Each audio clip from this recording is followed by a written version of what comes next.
Buenas, bienvenidos todos a una edición más de Teatro Crítico y hoy nos acompañan para hablar de un tema que seguramente levante espinas y lo sabemos porque ya lo ha hecho, ¿verdad?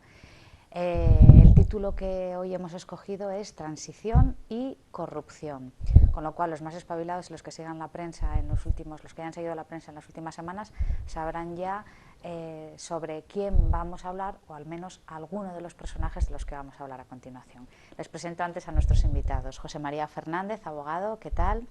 José Ramón Gómez Fouz, escritor, autor del libro Clandestinos, que se publicó en 1999 por la editorial Pentalfa, y Gustavo Bueno Sánchez, profesor, ¿qué tal? Gracias a los tres por estar aquí. Y como decía, el título, el rótulo de este programa de Teatro Crítico hoy es Transición y corrupción. Y hablando de transición y corrupción, les voy a hacer un juego. ¿Qué nombre les viene a la cabeza? Si yo les digo, solo me pueden decir una palabra, transición y corrupción, no se mojen, tranquilo, se lo digo yo. José Ángel Fernández Villa, o Villa. Como todos sabemos ya, el pasado 8 de octubre el periódico El País, y luego lo replicaron todos los medios de comunicación de prensa escrita, televisión, radio, publicaba la noticia de que José Ángel Fernández Villa estaba siendo investigado por la Fiscalía Anticorrupción por supuestamente ocultar a la Hacienda Pública 1,4 millones de euros. Luego sabemos que eso se matizó, que con la Hacienda Pública no tenía ningún problema. Lo que se estaba investigando era el supuesto origen ilícito de esos 1,4 millones de euros. La conmoción que esta noticia causó a nivel político fue grande y está siendo grande todavía en Asturias, y a nivel nacional en lo que toca, pues, por ejemplo, al Partido Socialista. Y lo que les pregunto es algo muy inocente, pero que quiero que por favor contesten, es si a ustedes les ha sorprendido esta noticia. Chema. Hombre, yo pienso que a mí no me sorprendió, pero no me sorprendió quizá no por las mismas razones que tiene mucha gente ahí, sino que creo que hay que incardinarla, hay que enmarcar esta noticia en determinadas batallas políticas, unas a nivel regional y otras a nivel nacional, que están relacionadas por una parte con contiendas internas dentro del PSOE y por otra en la política energética nacional, es decir, los distintos componentes que forman el mix energético y cuál es el papel de ellos.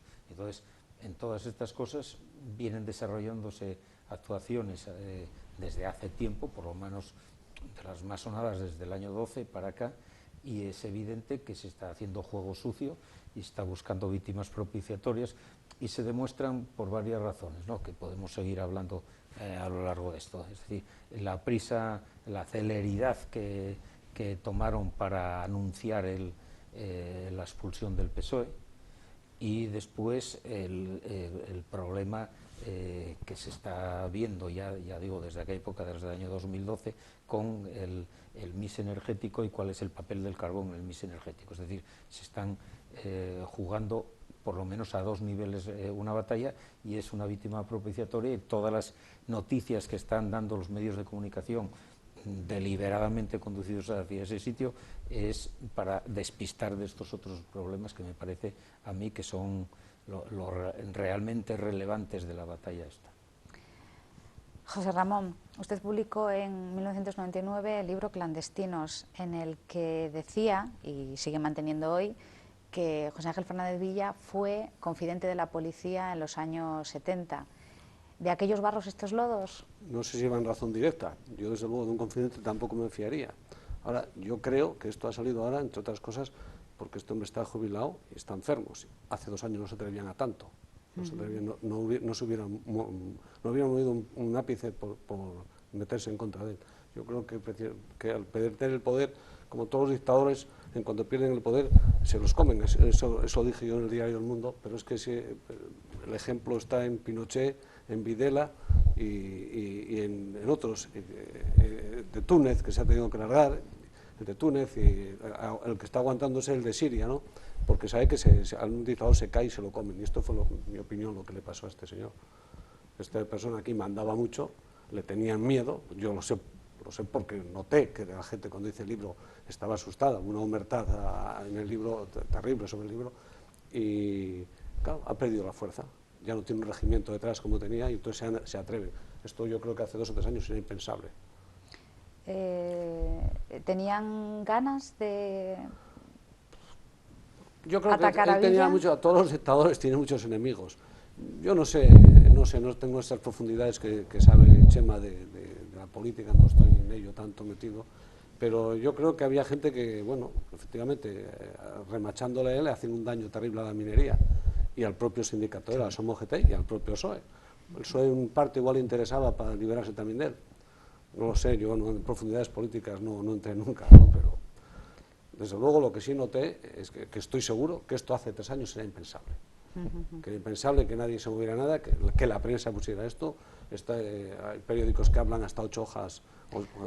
Pues Bueno, es impensable que esto lo hicieran hace 3 años, pero totalmente impensable. la realidad es que es una noticia que ha sorprendido a muchísima gente en Asturias.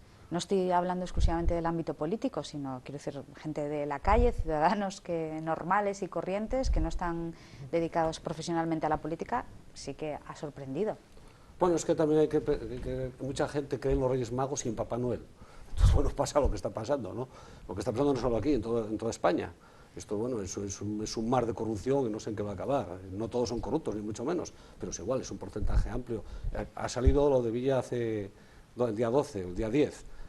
Ayer salió otro, a ver qué sale dentro de una semana. Esto es una catarata continua. Por lo visto la justicia funciona. Mal, tarde, pero funciona. Sí. Gustavo. Bueno, yo a la pregunta inicial, yo debo decir que sí que me ha sorprendido la noticia de que Villa blanquease 1,5 millones de euros. Porque Villa, la tradición que ha tenido en los últimos 40 años es que era una persona con mucho poder, controlaba el sindicato minero socialista, el SOMA-UGT, gracias a la chequera tenía una corte fiel de seguidores y de personas colocadas en toda la política regional, pero siempre se hablaba de su austeridad, de su humildad viviendo, es decir, era un ejemplo de todo lo contrario. Es decir, nunca Villa había estado metido, pues, como otros sindicalistas, en vacaciones extrañas, en cruceros, en cosas así. Y la rumorología atribuía al sindicato o al SOMA más que a él la intervención en negocios en Asturias, lo ha traído la prensa, etcétera, etcétera, pero él parecía que no tenía que ver con esto. Y lo que a mí me ha sorprendido particularmente es qué necesidad tiene alguien de acogerse a una amnistía fiscal para blanquear 1,5 millones de euros si es que lo tenía. Es decir, que pecó de ingenuidad notable, porque efectivamente ante la Hacienda está eximido de responsabilidad, pero no ante la Fiscalía Anticorrupción para determinar la procedencia de esos fondos. Entonces, no se entiende muy bien ese proceso, pero a mí me ha sorprendido. Muchos dicen, no, ya se sabía. No, lo que se sabía era lo que Fouz hace 15 años denunció, principalmente su labor como confidente de la policía franquista del 74 y de la primera de la transición hasta el 76, y también luego pues irregularidades en sus bajas laborales, en un accidente que no figuraba en los registros de UNOSA, etcétera, etcétera. Claro, hace 15 años cuando publicamos ese libro, porque ese libro lo publicó Pentalfa, lo publicó la editorial que yo puse en marcha hace ya 40 años, dentro de un mes que se cumplirán 40 años, que pasa el tiempo, y fue un libro que entonces pensamos que iba a causar una gran expectación, que iba a traer problemas judiciales incluso, etcétera, etcétera, y no pasó absolutamente nada. Es decir, amenazaron con llevar a los tribunales, etcétera, etcétera. ¿Por qué? Pues porque en aquel momento el mito de la transición todavía funcionaba y no había ningún interés en levantar los trapos sucios de José Ángel. Visto desde hoy, ¿por qué publicamos el libro nosotros entonces? ¿O por qué Fouz escribió el libro entonces? ¿Y por qué entonces a algunos nos parecía escandaloso y corrupto que el principal dirigente del sindicato minero hubiera sido confidente de la policía franquista? Seguramente por cosas distintas. Es decir, José Fouz es hijo del cuerpo de la Policía Nacional. Él vivió la transición desde el cuartel de la policía de sus padres, él supo lo que había pasado la Policía Nacional, los grises entonces, y él estaba dolido, como es natural, de la mala fama, de la demagogia que se operaba con respecto a todas estas cuestiones y cómo se había construido toda una fantasía de la transición. Desde nuestra perspectiva era algo parecido. Es decir, en el año 99 todavía no se había producido la ley de memoria histórica, que luego lo exageró toda la falsificación histórica de lo que había sucedido.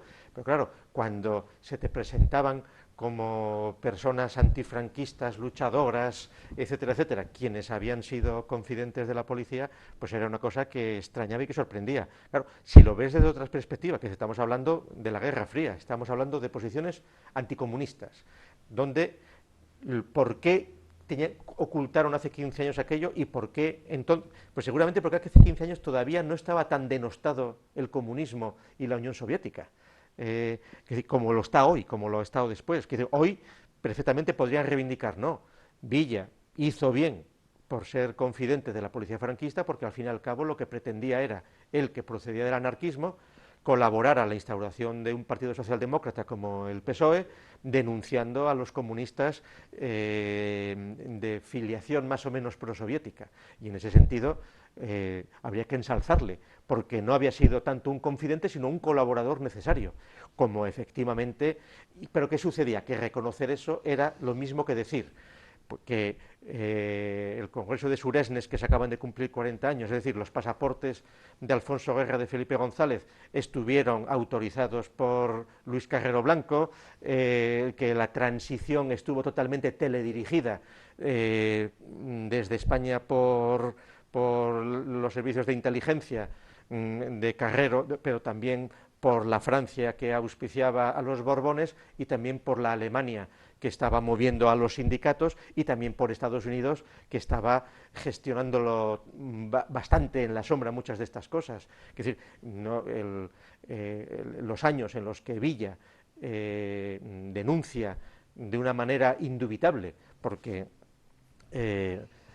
y hay que mencionarte a ti también, Sharon, que tú tuviste que ver con aquella publicación del libro, porque la edición del libro la preparaste tú, y entonces la edición del libro la preparaste tú, y ahí nos cuidamos mucho al publicar el libro, a Fouz le conocíamos entonces, de ver que no estábamos incumpliendo ilícitos, que todo estaba documentalmente probado, que estaban las copias, que estaba el testimonio del policía que había recibido las confidencias de Villa, es decir, estábamos dispuestos a ir a juicio que no hubo, Nosotros amenazaron con juicio y contraamenazamos, inmediatamente que vayan al juzgado, y ojo que no insistan que vamos nosotros, me acuerdo de aquello, entonces allí se acabó la cuestión. No volví a tener una amenaza de juzgado ni nada, pero es muy fácil, para eso estaba el juzgado. No des explicaciones, le conté, al juzgado. Yo pienso que Gustavo enmarcó bien el problema genérico, es decir, digamos, el mito de la transición, dijiste, enmarcado en la Guerra Fría, primer punto, y el segundo punto sería cómo esos personajes o esas instituciones que se les dio un plus de legitimidad se están viniendo abajo.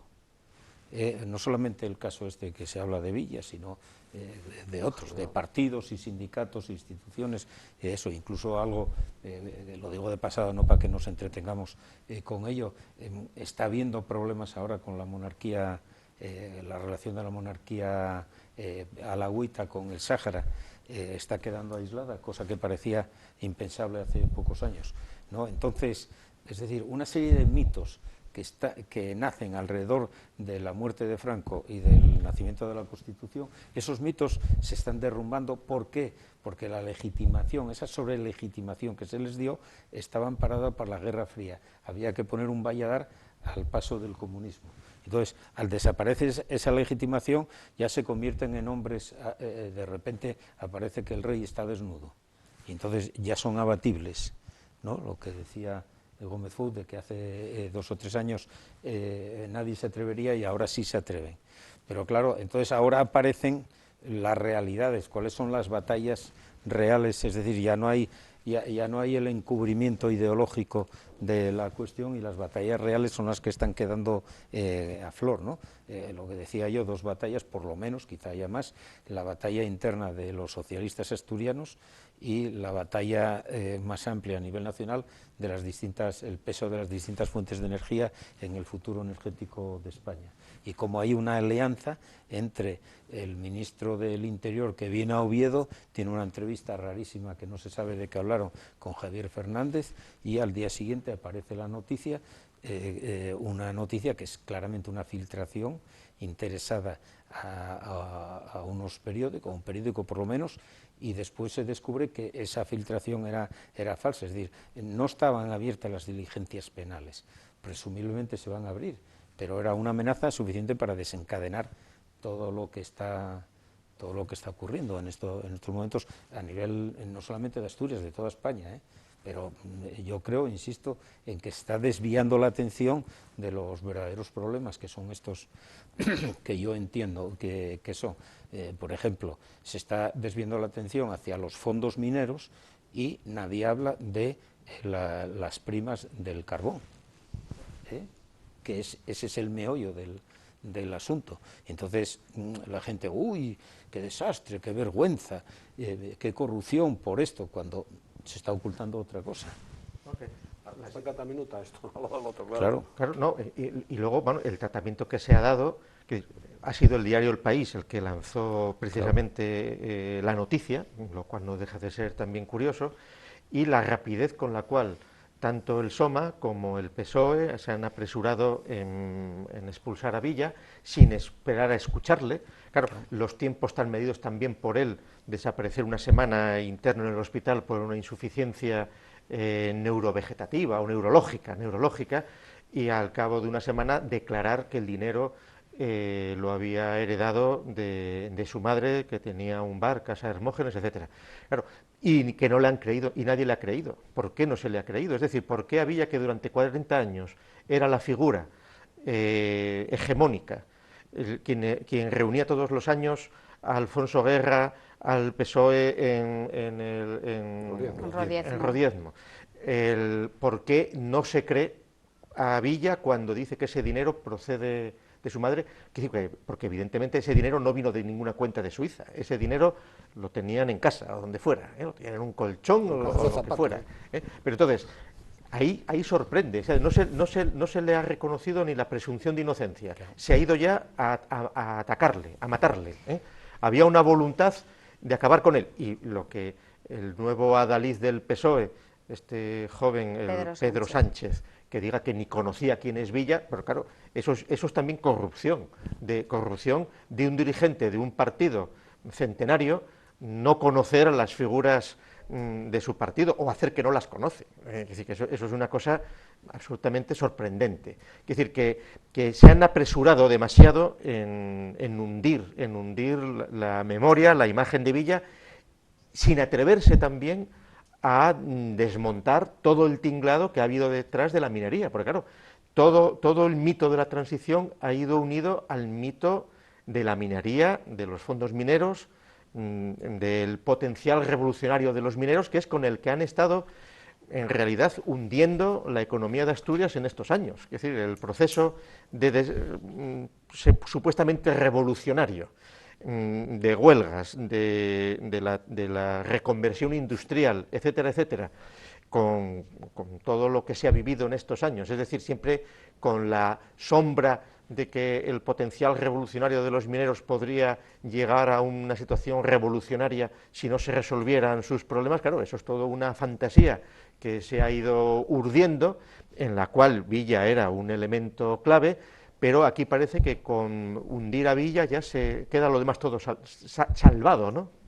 Les planteo una pregunta muy sencillita. ¿Y no podría ser que la premura en desvincularse de José Ángel Fernández Villa no venga tanto de una conjura o un plan organizado para descabezarle, sino de la necesidad, puesto que vamos a tener dentro de poco unas elecciones regionales, y de la necesidad de desvincularse de todo tipo de escándalo, dado que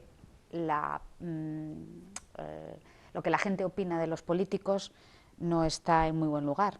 Entonces ahora, ante cualquier escándalo, lo primero que hacemos es disparamos y luego ya veremos si son inocentes o culpables. ¿No puede venir de ahí? Han arriesgado, porque este sabe cosas. Cuidado, a ver si va a hablar él, que tiene que saber muchas cosas. Me quedo con una cosa que dijo al principio. Han arriesgado ahora que ya no tiene cargo, aunque no digo que no tenga poder, y está enfermo. Sí, pero sabe cosas, sabe cosas. Y luego hay otra cosa que hay que decir en su defensa. Ha hecho muchos favores de forma desinteresada. A mí cuando salió el libro hubo mucha gente que hombre, es que a mí me hizo este favor y no sé qué otro, a gente de hostelería, sin cobrar nada a cambio.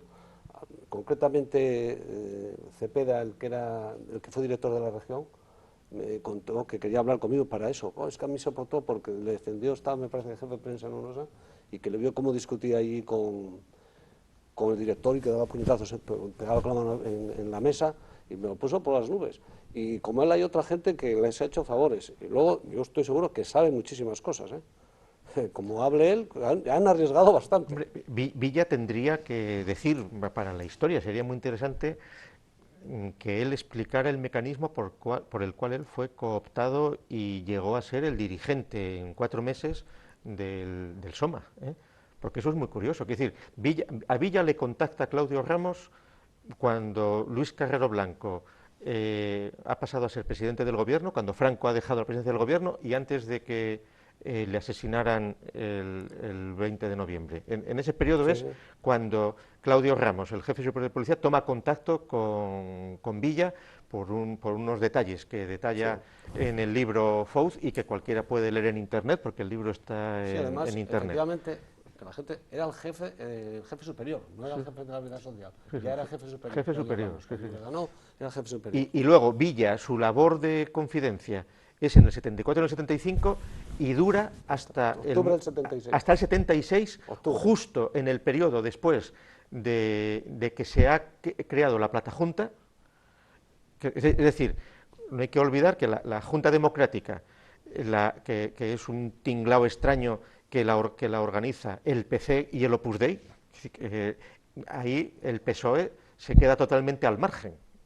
Y el PSOE monta su plataforma de convergencia democrática, se hace la Platajunta, el PSOE ya es reconocido, ya había sido reconocido, Felipe González, etcétera, en Sures desde hace 40 años por Mitterrand y por Willy Brandt, y justo en el periodo después de la Platajunta, es decir, cuando ya el PSOE ha neutralizado a la Junta Democrática, se han unido, ya está preparada un siguiente paso en la transición, y justo antes de que se produzca el primer congreso del PSOE en Madrid, tolerado todavía no estaba legalizado, pero tolerado, ahí es ya cuando Villa deja de ser confidente e inmediatamente, en 3 meses, Villa, que era un desconocido, pasa a ser el dirigente del SOMA. Es decir, ahí hay unos apoyos de sindicatos alemanes, de quien sea, que eso debería explicarlo él por la historia. Ahí puedo hablar yo algo, claro. Cosas que no están publicadas.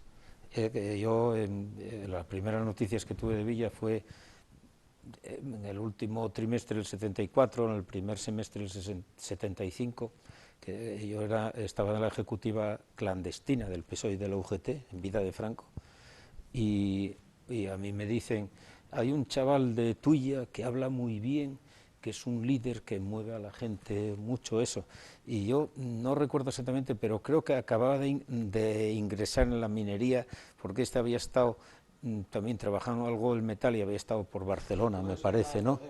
Sí. Con la amnistía con la muerte de Franco hay una amnistía y vuelve a UNOSA. Entonces, fue en época ya no, esto fue antes de la muerte de Franco, pero ya estaba él intentando moverse la cosa. En esos momentos ya el Departamento de Estado americano y Willy Brandt y todo esto, y Mitterrand habían conectado ya con Felipe y el PSOE y todo esto, ¿no? Entonces, Villa entra a formar parte de la dirección no de la dirección, no quiere inicialmente entrar en la dirección del SOMA, que se creó en una reunión en el seminario aquí de Oviedo, que yo asistí sin ser minero, pero asistí, y entonces no quiere entrar en la dirección del SOMA, y él desde abajo, desde las butacas, ataca a la dirección para ir quemando a gente, y después cuando ya tiene quemados a un montón de gente, él se propone o le proponen y asume el mando, ¿no? Poco después es cuando se hace aquella famosa comisión de los 16 que hizo Mamel Felgueroso, presidente de UNOSA, con la intención de sacar a flote los sindicatos que todavía eran clandestinos. Ya se veía claro que había que legalizar los sindicatos verticales ya no eran representativos, y entonces se inventa aquella comisión para tratar motivos de seguridad y no sé qué. Me parece que se reunió la primera vez, no recuerdo exactamente, pero creo que fue en el Pozo Candín. Sí, pero contra comisiones obreras. No, bueno, claro. no, se hacen unas listas que entran unos de comisiones y otros de UGT, del SOMA. Entran él y me acuerdo Belarmino, yo creo que Antón Saavedra, no lo sé seguro, por lo menos Belarmino, otro del pueblo de Tuilla, que era, a mí era un chaval que me caía muy bien. Y entonces él asume ya un protagonismo con la Comisión de los 16, un protagonismo clarísimo, era el portavoz y todo esto, ¿no? Y después ya es cuando, meses después, es cuando se celebra ese primer congreso semitolerado del PSOE, que creo que no asistió, pero no, antes se había celebrado el congreso también semitolerado de la UGT, que no recuerdo si asistió o no, pero el congreso del PSOE yo creo que no asistió. Entonces ya se erige en el portavoz de esto, de la minería. ¿Qué había pasado entre tanto también? Que el SEGET se llamaba, el SEGET,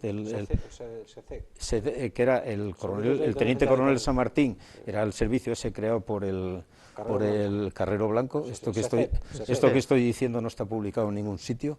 Se dirigen al entonces director general de UNOSA, Lamuño, para decirles que hay que apoyar a un sindicato que impida entrar que el sindicato comunista arrase, porque el año anterior había sido la Revolución Portuguesa y el sindicato comunista, que apenas existían, eran 4 gatos, habían cogido los sindicatos verticales portugueses y se habían hecho con todo el tinglado.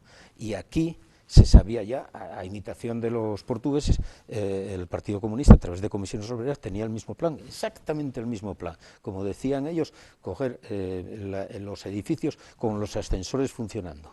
Entonces dice, hay que plantar cara, y entonces el SEGET, se llama eso, se dirigen a Lamuño y al director social de entonces de UNOSA, dice, hay que dar entrada a estos chavales, hay que darles una plataforma, cancha para que funcione. Y es así, el conjunto de todas estas cosas, más a otras cosas que yo no sabré, pero por lo menos estas influyen. Y insisto en que esto no está publicado, esto que estoy diciendo. Sí, no, hay tanto que no está publicado. No, vamos, ahí decir que esto que estáis diciendo no está publicado nada. Todo esto que está no, entonces, vamos, lo que es obvio la connivencia anticomunista de todo el aparato franquista en el proceso de la transición. Sí. Eso es obvio. Claro, que eso luego se intentará negar y ya el colmo de la invención y de la corrupción histórica es la ley de memoria histórica de Zapatero, es el maniqueísmo antifranquista, franquista. Ahí, en ese sentido, a Villa habría que reivindicarle hoy como un eficiente anticomunista que logró cercenar un sindicato supuestamente comunista, claro, porque por otra parte Carrillo a partir de final del 75 ya están de la primavera del 75 ya están con el asunto del eurocomunismo, es decir que ya se había producido la escisión del octavo noveno, la escisión del PCOE de Lister, etcétera, es decir que Carrillo estaba también ya muy domesticado por parte de los servicios que fueran, ¿no? Sí. Pero efectivamente el fantasma comunista estaba operando y en este sentido Villa fue quien supo liderar, él, al margen de que le aupara quien fuera y que tuviera la colaboración. De hecho, él supo hacerse con el control del SOMA y lo ha mantenido 40 años. Fue muy eficiente en el inicio y en el desarrollo durante esos 40 años de la labor que se le encomendó, y fue eficiente. ¿Y qué pasa? Lo que yo veo es que después él fue consciente de que tenía en sus manos un arma poderosísima por el mito el mito de la minería, el mito de los luchadores del 34, no sé, 36, no sé qué, los dinamiteros, todo esto, con el mito ese se supo hacer una estructura muy eficiente que funcionó realmente Bueno, hasta ahora. Mito y realidad, porque realmente cuando en el 79, cuando Fernández Villa accedió a la Secretaría General del SOMA, UNOSA era la empresa con más trabajadores de Asturias, o sea que no es solo mito. Muy de lejos, era muy de lejos la que tenía más. La siguiente debía ser en Sidesa, que tenía como la mitad o menos de la mitad, ¿no? Ahora bien, fue muy eficiente, creó una estructura muy eficiente porque el nivel de afiliación, tanto a comisiones como a la UGT en la minería era brutal. Era enorme, la inmensa mayoría estaban afiliados. Eso no, yo creo que solamente en los países dictatoriales. Bueno, y luego no, conviene contar en un minuto la institución de la chequera, para quienes no sepan lo que es eso, que la chequera fue una concesión que hizo UNOSA, Mamel Felgueroso, que consistía en lo siguiente, que en las elecciones sindicales todos los delegados sindicales que tenían derecho a liberarse del trabajo para dedicarse a la actividad sindical, en lugar de adquirir su derecho a título individual, lo adquiría el sindicato. Y la empresa le daba unos cheques, una chequera, con lo cual el dirigente correspondiente era quien decía, quien determinaba quién estaba liberado de trabajar o no. Es decir, con eso se conseguía una fidelidad férrea de los delegados sindicales con respecto al líder, fuera de comisiones o fuera de UGT. El SOMA UGT, gracias al sistema de la chequera, logró tener durante muchos años a personas absolutamente fieles al dirigente, al amado líder, porque en el momento en que se movieran, al día siguiente volvían a trabajar, volvían al tajo. Había otro aspecto en la chequera, o sea, la chequera sería convertir en vales al portador, en cheques al portador, las horas sindicales que tenía cada trabajador, de acuerdo con la ley, para dedicarse a la actividad sindical. Y entonces ya no eran de esos representantes elegidos, sino de quien el sindicato decidía. Pero a la vez, con esos vales sindicales se conseguían liberados para actividad política dentro de las agrupaciones, distintas agrupaciones, y no solamente de las cuencas, por ejemplo en Oviedo y en otros sitios, ¿no? Es decir, esos sindicalistas de la UGT se convertían en activistas políticos dentro del PSOE que inclinaban la balanza con la actividad que desarrollaban. Sí, que eran alcaldes, que eran concejales. Exactamente, sí. Y estamos hablando de por lo menos 200 personas, ¿no? O 250 o 300. Es decir, que era una... Sí. Es decir, Villa tenía un ejército de políticos, detrás, claro, sí, los 20.000 millones de políticos colocados además, como concejales, como alcaldes, que además tenían que seguir fielmente lo que él dijera, porque si no volvían al tajo. Ese era un sistema el liderazgo de él era singular. En la Asturias contemporánea muy poca gente tuvo el liderazgo que tuvo él sobre los afiliados del SOMA. Y además, y la imagen pública, por eso la decepción fue muy grande en la gente por ahí, porque la imagen pública que había creado ese liderazgo era una persona que estaba en los altares, ¿no? Era evidente, y vamos, la fidelidad de esa gente era ciega, tenía además resortes de líder. Por ejemplo, él no utilizaba los micrófonos para hablar, llevaba el pecho descubierto ahí, se ponía en un sitio cuando todo el mundo hablando por los micrófonos, en una asamblea, en un meeting y tal, así y tal. Claro, son gestos de líder, de saber esto, ¿no? Y sabía tratar, tenía una psicología para tratar a la gente y darse cuenta cuando que muchísima gente se sentía intimidada ante él, no se atrevían a enfrentarse, pero no solamente de los afiliados, de la otra gente por ahí, no digamos del propio partido también. Entonces, eso que decía Gómez Fouz antes, de que cuando él publicó el libro, que había gente que le decía, oye, no tenéis miedo de... a mí amigos personales, la gente bragada además, vino a verme al trabajo, oye, ten cuidado sobre todo cuando salgas del garaje, me acuerdo de esas frases. Y luego me acuerdo de Faustino me dijo que estaba leyendo, Faustino constructor, mi amigo mío, que me dijo, oye, estuve leyendo el libro y me estaban temblando las piernas, pasaban ellos más miedo que yo, sin querer me estaban metiendo miedo a mí. Bueno, antes de comenzar el programa, nos contó de manera privada una anécdota con dos dirigentes del Partido Popular en el aeropuerto, que yo le pido que la reproduzca aquí de nuevo. No voy a decir los nombres, uno de ellos era uno de los peces gordos, los más importantes, y como me vieron, me saludaron, porque yo conocía a los dos, pero bueno, a uno de ellos lo conocía en profundidad, y el líder, el que mandaba y tal, nos llama, oye, que no te hagan a lo nuestro. Pero es que tengo otra nota muy buena, y el otro día alguien lo puso, lo cambió, con Cañal, en el funeral de Dullos, estaba Cañal, además me acuerdo discutiendo con Santoveña, uno de Gijón. Pero unos tacos echaba el Santoveña de miedo, me acuerdo perfectamente. Bueno, entonces al ver, oye, ¿tú cómo sacas esos datos? No, porque fue un poco después, ¿dónde los sacas? Bueno, a ti no te los van a dar porque no se fían de vosotros. Y me dije, oye, por cierto, se metieron conmigo, yo soy un ciudadano que paga mis impuestos, se metieron en el Parlamento, no sé qué, una diputada o algo así. En tono despectivo, ni me mencionó. Y dije, ¿cómo no me defendisteis? Y me dijo, es que nos llamaron de Madrid que no nos metiéramos en eso. Entonces dejemos como poner la mano en el fuego. Sí, por el bueno, PP. tiene su miga la cosa, tiene más miga de lo que parece. Es decir, Esa frase de en lo que yo decía antes, que es la batalla energética, ahí la batalla política interna dentro del PSOE, que tuvieron algunos la oportunidad de desembarazarse de un enemigo y competidor y al que le tenían ganas, porque les habían temblado las piernas delante de él un montón de veces, está claro.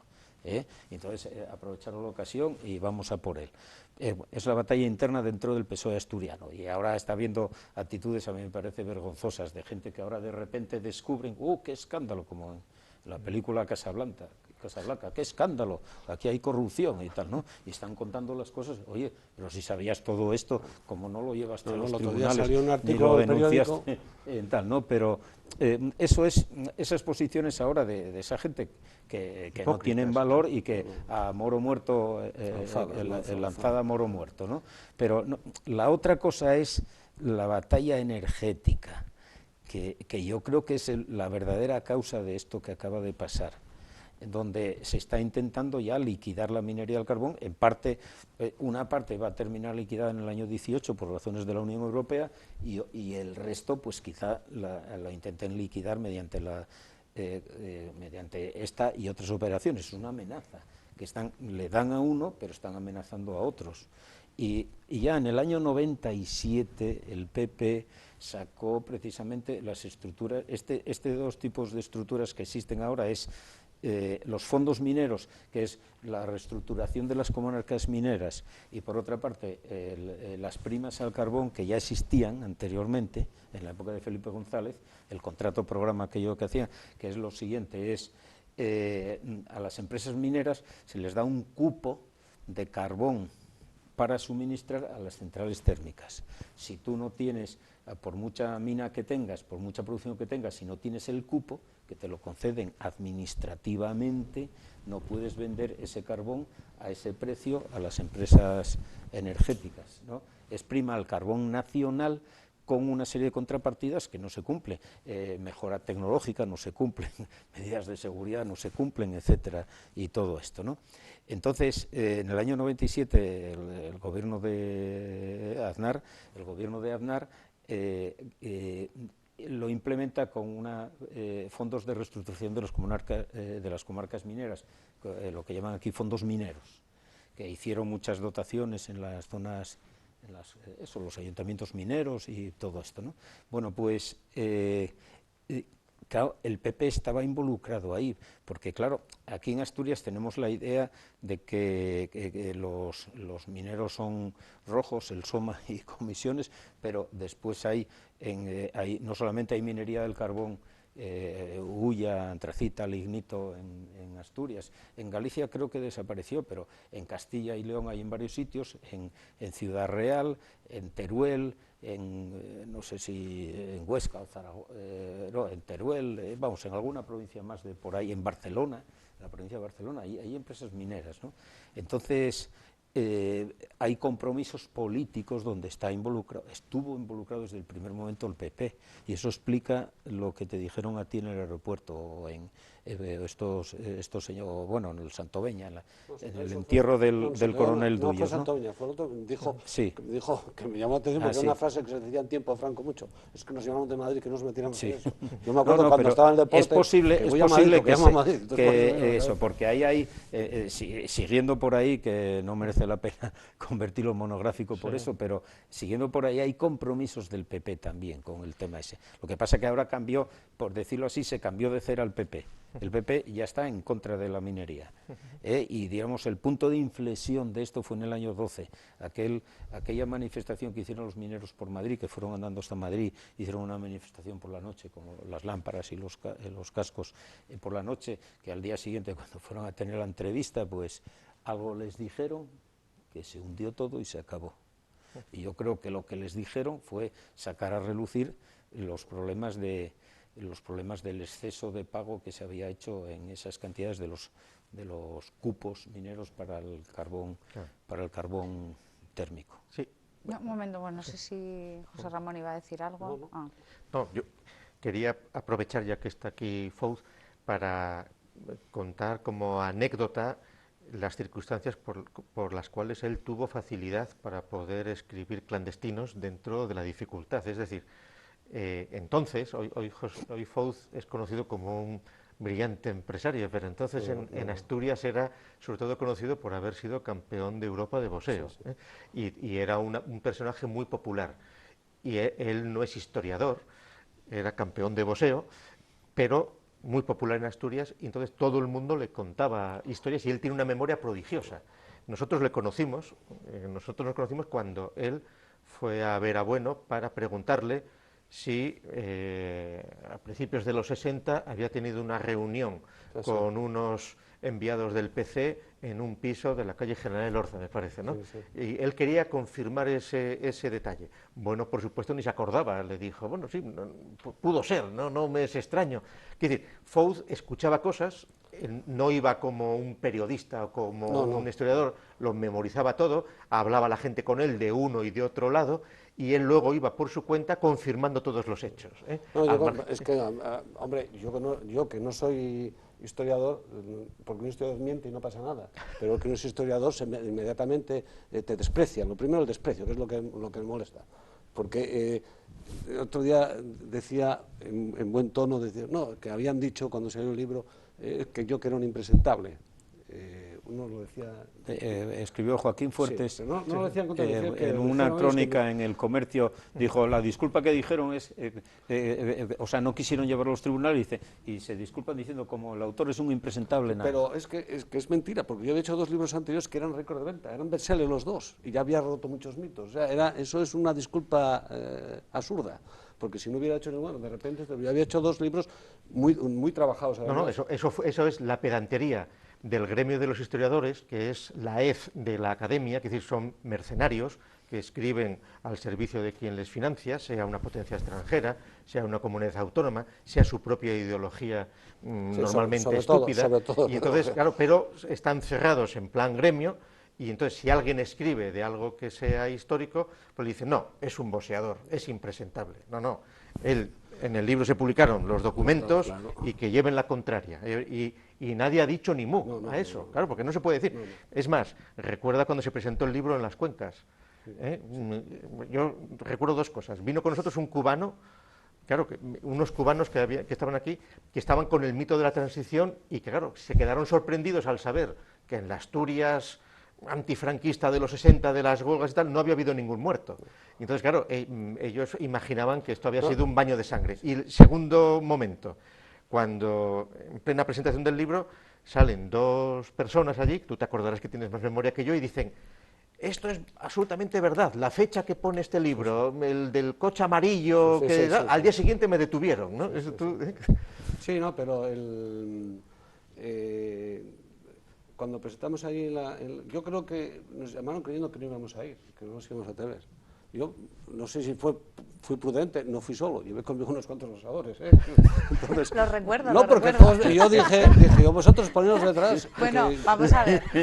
Cuéntalo tú, yo que tú estuviste. Yo que viví eso, sé que tengo que decir que ahora nos reímos, pero en su momento, cuando estábamos en esa sala, todos estábamos... No, yo con la gente que llevaba no tenía Bueno, problema. No, es que pero- tú fuiste pero con todos- 6 boxeadores. todos Pero es que además Todos temíamos, o sea, es que todos además teníamos la mosca detrás de hubo la una oreja, cosa- por así decirlo, de aquí puede pasar algo. debía ser algo genético. Ellos sin decir nada, pues se pusieron estratégicamente. Si nadie dice, debe ser genético de los boxeadores, se colocaron estratégicamente. Allí la Perdón, gente... se colocaron estratégicamente en torno a ti, en torno al resto. sí, no, nada. pero luego me acuerdo que aplaudió la gente. Yo pedí el libro, no, la gente fue muy prudente. Le dijimos que uno, bueno, yo no creo eso, lea usted el libro antes, porque claro, hay gente que no lee el libro y no creo en eso, lea el libro y vea los datos, que me pasó con más personas, luego que lo leyeron gente del PSOE. Bueno, echaban pestes, luego no, que era verdad, o sea, gente que lo que pasa es que criticaron, sin leer me criticaban. Yo hice otro libro anterior muy polémico, La Brigadilla, y también me criticaban sin leerlo. Se da el caso que un primo de Villa, precisamente, un primo que era ingeniero, que lo mismo, me criticaba, me llama para criticarme y luego me llama un día y dice, oye, es que te critiqué sin leer el libro. Dice, y qué vergüenza, dice, es que el libro no puede ser más objetivo, por el otro, por el de la brigadilla. Entonces la pasión les vence y bueno. Yo lo que creo que es innegable, que también lo hablábamos antes, es que Clandestinos está teniendo un renacimiento ahora con el caso Villa y se está mencionando, yo creo que, que Gustavo o tú me corrijas porque lo vivimos juntos, pero tengo la sensación de que está siendo más mencionado en más, prensa sí. ahora Sí, que en sí, su claro. momento No, cuando es que salió yo, en el 99. Sinceramente, cada uno hace lo que... Yo creo que estuvo censurado, como una censura alrededor. No, vamos a ver, vamos hay que recordarlo. Es decir, el libro no se imprimió en Asturias para que no hubiera ninguna filtración. El libro lo compuso Sharon, se imprimió en una imprenta de Valladolid, gestionamos que lo imprimieran en un día y el mismo día lo encuadernaran para que no hubiera ninguna filtración de ejemplares y lo fuimos a buscar en una furgoneta, es decir, para que no hubiera ninguna fuga, porque sabíamos... Donde el antiguo Carlos Tartiera Sabíamos que era un... Y estaba pactado con la Nueva España que iban a publicar una página, la primera página al día siguiente, de cuando llegaron los primeros ejemplares a Asturias. Y esa primera página, que estaba hecha, a las 2 de la mañana la levantaron, cuando alguien de Talleres lo vio y se movilizó el asunto. Y solo en la edición de Las Cuencas se deslizó una notina y en El Comercio una notina. Y luego fue la ley del silencio. No se habló para nada del libro. Es decir, la supuesta democracia y la libertad y todo lo que se crea, ahí se ve. Y solo en El Mundo salió unos días después, pero con la amenaza de Villa de ir a los tribunales. Y fue la ley del silencio sobre el libro. El libro se agotó en 15 días y luego pues quedó puesto en internet y lo reeditó luego Júcar, etcétera, etcétera. Pero eso son cosas que no hay que olvidar también para que se vea cómo funcionan. Hay que tener una memoria. Y hay un detalle también que quiero yo contar para que se vea la corrupción de los historiadores. En el libro, Fouz, en este libro, entre otras cosas, publica la partida de nacimiento de Aída Lafuente, donde se demuestra que Aída Lafuente, uno de los mitos del 34, no murió con 16 años, sino con 19. Bueno, pues el monumento que existe, Aída Lafuente en el Naranco, sigue mintiendo con la edad. Es decir, el mito de Aída Lafuente, que lo urdió Alberti, que lo urdieron los comunistas después del 34, presentándola como una niña, cuando lo más normal es que hubieran dicho, era una guerrillera comunista que murió con las armas en la mano con 19 años. No, claro, pero eso era poco, había que hacerla menor. Y que murió asesinada. Y que murió asesinada cuando murió combatiendo. Entonces, eso les parecía poco, que ya era bastante. Pero ahora, ahí la connivencia del PP y de Izquierda Unida en poner una placa falsa, que ahí sigue en el Naranco puesta, con una fecha falsa que nadie ha cambiado, que ningún historiador ha dicho que haya que cambiar, cuando la partida de nacimiento está en los juzgados de León y está publicada en el libro. Es decir, eso es la mentira histórica, de la memoria histórica, auspiciada por todo el mundo, porque se quieren seguir creyendo los cuentos con los que se está viviendo aquí. Y eso es una corrupción mayor que el 1,5 millones de euros de la madre de Villa. Sí, hay dos cosas, José Ramón y yo hemos colaborado, él como autor y yo como abogado, en problemas derivados de estos libros, de este y de otros, ¿no? Entonces... Tenéis una estrecha relación, entonces. Profesional. Ocurre lo siguiente, que por una parte estos libros son citados por algunos como dogma de fe, los copian, los fusilan, y hay que hay que hacerles reclamaciones diciendo que cesen en citar, que se desmientan, que digan quién es el autor de toda esta serie de cosas, ¿no? Eso por una parte, pero a la vez hay determinados mitos, cosas simbólicas que no los modifican y que no, es decir, que se siguen publicando, lo del caso del Pozo Funeres y otra serie de cosas. Sí, eso fue otro mito que rompió en su día, no fueron 22, fueron lo 8. del asalto a la bastante fueron, sí, claro. a la comisaría de Mieres. El asalto a la comisaría de Mieres en Ruedo Ibérico, escrito, estaba en internet, se borró cuando salió el libro al poco. Decían que había cientos de grises en Mieres defendiendo la comisaría, y eran 23 o 24 grises, sin escudo, ni casco, ni pelotas de goma, entonces. O sea, el vencedor fue el teniente de la Policía Armada que mandaba la fuerza, y con una disciplina, era muy disciplinada y tal, decidieron sin disparar un tiro, porque ahora mismo serían incapaces. Ahora mismo serían incapaces 20 o 22 policías nacionales, sin casco y sin escudo, serían incapaces. Bueno, pues los están arrollando, todavía en esta huelga que hicieron en la manifestación hace 2 años, Villa hablando con el oficial de la Policía Nacional, dice, porque no los arrollamos, porque no queremos. Claro, el Policía Nacional no tenía que haber dado ninguna explicación, el Policía Nacional tiene que recibir órdenes. Tiene 10 minutos, como hace toda la policía inglesa, la policía alemana y la policía americana.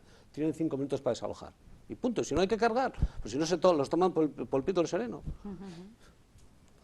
Y quiero una anécdota que os iba a contar antes, que hablando de esto, que en una presentación de un libro de Pío Moa en Gijón, se levanta allí un señor, dice, sepa usted que en las comisarías asturianas mataron a cientos de personas, y tal, después de la guerra y tal. Y entonces se levantó Pedro Fandos, que tiene un libro muy bueno sobre la minería, y dijo, diga usted, aparte de Castro García Roza, diga usted un nombre.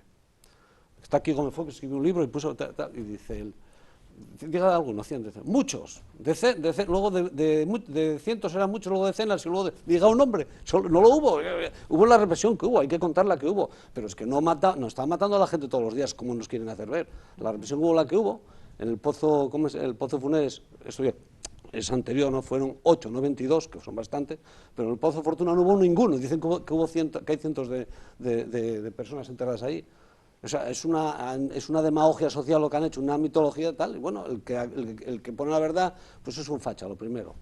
Y luego, bueno, tengo una nota muy buena, me llama, cuando salió el libro como se habló de la edad de Aida de la Fuente, sí, me llama un amigo mío, comunista, echando unos tacos, no contando, pero ¿por qué pones esto? Dije, pero es verdad o es mentira. No, es verdad, pero ¿por qué lo tienes que poner? Nosotros que creíamos, o sea, querían creer la mentira, bueno, pues que sigan creyendo.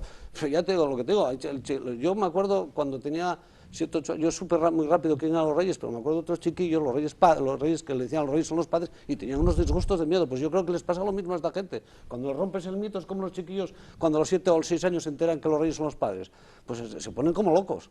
Y quieren creer la mentira, quieren seguir insistiendo, que no, hombre, que hubo la represión que hubo, que fue bastante y punto. Hay que decir también para los espectadores que no hayan leído el libro, que lo lean.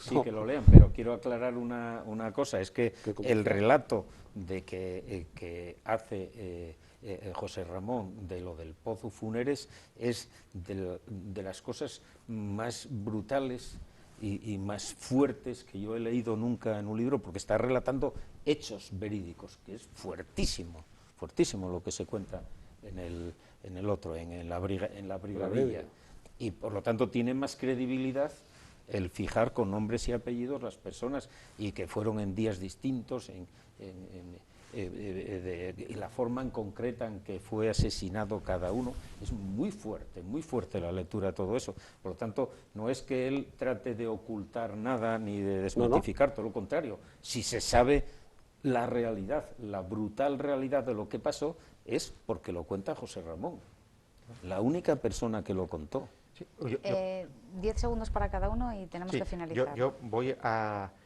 decir una cosa que descubrí el año pasado. Los libros anteriores a este libro, que lo publicó Pentalfa, los libros anteriores no los publicó Pentalfa, los publicó Júcar. Sí. No sé por qué Júcar no publicó o porque o no quiso él publicarlo, bueno, al margen de eso. O sea que él, en Júcar, que era la editorial de Silverio Cañada, había publicado La Brigadilla y había publicado el de Bernabé, ¿no? Sí, antes. Bueno, pues yo el año pasado descubrí una cosa curiosa. Silverio Cañada luego fue el editor oficial del PSOE en Gijón y el que hizo negocios con el Ayuntamiento de Gijón en la construcción del Rincón Inn, etc.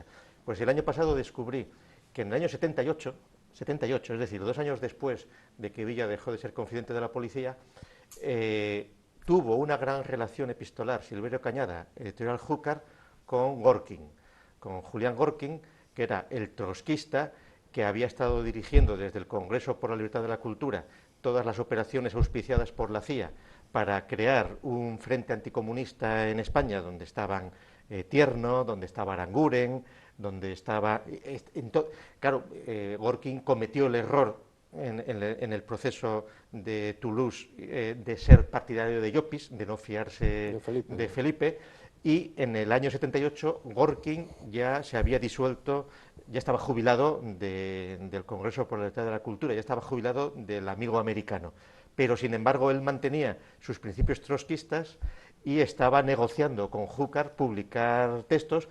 Y entonces es muy interesante analizar lo que publicó Júcar en esos años desde una perspectiva también anticomunista, de la Guerra Fría, que entraban derivaciones de esas más o menos entretenidas, como publicar estas cosas tuyas. Es decir, que ahí hay muchas cosas por escribir. Lo tenemos que dejar aquí, ya no hay tiempo para más, pero sí quiero recordar unas líneas, las últimas líneas de la contraportada del libro Clandestinos. Gómez Fouz, aquí presente, autor de Bernabé, el mito de un bandoleiro y la verdad de ella, está ya preparando un nuevo libro que será a continuación de este.